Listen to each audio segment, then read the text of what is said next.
Faisal anafanikiwa kumwacha kwanza. Faisal, Idi Nado, Idi Nado!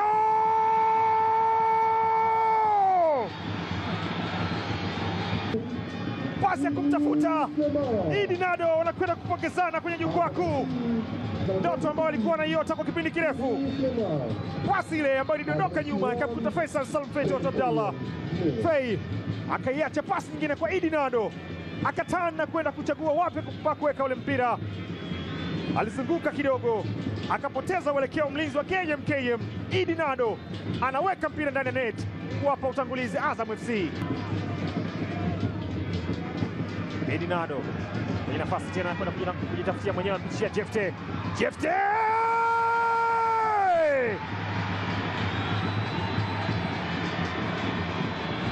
Alichofanya New Aman Complex Zanzibar anakifanya tena Azam Complex Chamazi.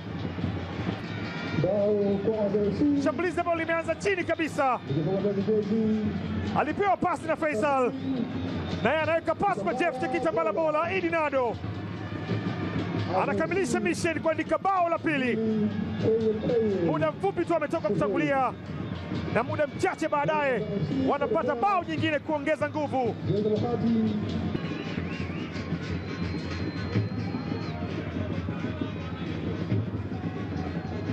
Yahya Said, pasi kwa Msindo, weka pasi kwa kichwa, kina anaingia na kugusa mpira Mohamed Kasim. Faisal anapishwa tena Jefte. Jefte!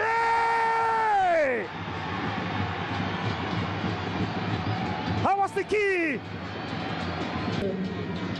Alimwekea Nado, anamwekea Jefte Kitambala bola.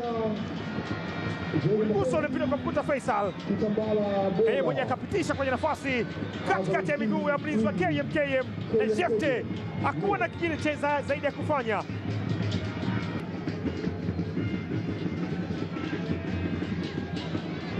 Anapisua Jefte Kitambala bola kwenye nafasi, anamtengea Idi Nado. Idi Nado!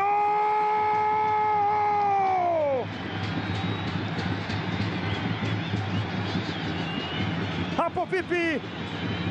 Hapo sawa, pasina shaka kwa Idi Nado. Idi Nado, pasi ya Abdul Suleiman Sopu, alikaa kwenye nafasi nzuri. Idi Nado akaonekana na Jefte Kitambala bola, pasi ambayo ilimfikia. Hakuwa na kazi kubwa ya kufanya zaidi ya kuweza kuweka bao.